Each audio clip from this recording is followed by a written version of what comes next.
নমস্কার সবাইকে, কেমন আছেন? আমরা তো ভালো আছি। যে বাসার পাশে একটা মেলা হচ্ছিল, যে তাঁত শিল্প মেলা গাজীপুর, তো সেইখানে গেছিলাম বিকালবেলা ঘুরতে।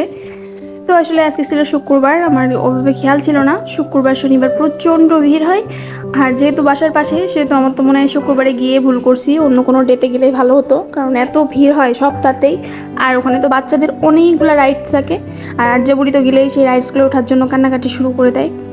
তো আর কি অনেক শেষে অনেকক্ষণ লাইনে দাঁড়িয়ে এক লাস্ট এই যে এটা টিকিট পাইছি। এটা কি বলে ঠিক নামটা মনে নাই আমার, আমি জানিও না ওইভাবে। এই যে জাম্পিং করে উপরে উঠে স্লাইড করে বাচ্চারা, তো এটা টিকিট পাইছি একটা। তো টিকিট পেয়েও তো শান্তি নাই, লাইনে দাঁড়িয়ে থাকতে হয়েছে অনেকক্ষণ। দাঁড়ানোর পরে এক লাস্ট সে উঠতে পারছে। তো উঠে সে আর কি খেলা করতেছিল, আমি তারে রেখেও তো যাইতেও পারতেছি না কোথাও।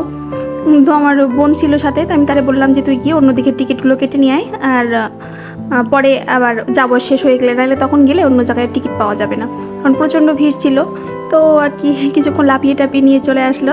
তারপরে এই যে আমরা দোলনাতে উঠছিলাম, আসলে প্রত্যেকটা রাইডসে এত ভিড় ছিল, সিরিয়াল ছিল যে 15 মিনিট 10 মিনিট করে দাঁড়ানোর পরে দেন টিকিট পাবো, আবার 10-15 মিনিট সেখানে দাঁড়ানোর পরে গিয়ে সেখানে উঠতে পারছি, এমন একটা অবস্থা।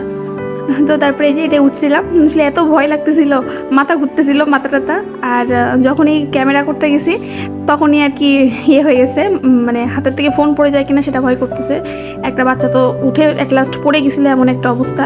তো তাদের তখন আবার তাড়াতাড়ি তার মা বাবা নিয়ে চলে গেছে সাইডে। ছোটো বাচ্চাদের একা ছাড়া উচিত না। আমার আর্যাবুড়ি তো জেদ ধরতেছিল, আমি একা একটা সিটে বসবো, তোমার কোলে বসবো না। আমি বললাম না, তুমি পড়ে যাবা।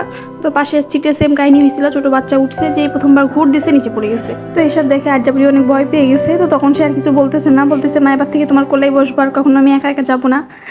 তো বললাম ঠিক আছে। তো তারপরে এই যে কিছুক্ষণ ঘুরে টুরে তারপরে দেন ফুচকা চিকেন ফ্রাই সবগুলো খেয়ে দেন বাসায় গিয়েছিলাম। আর মেলার ভিতরে এত দাম জিনিসের, আর যেমন দাম তেমন খাবার খেতে একেবারে বাজে জঘন্য। তবুও যেহেতু মেলায় আইসি একটু না খেলে হয় না। তো যা হোক খেতে টেতে গেছিলাম। তো তারপরে সন্ধ্যা হয়ে গেলে বাসায় গিয়েছিলাম। তো কেমন হলো জানাবেন আমার ব্লগটা।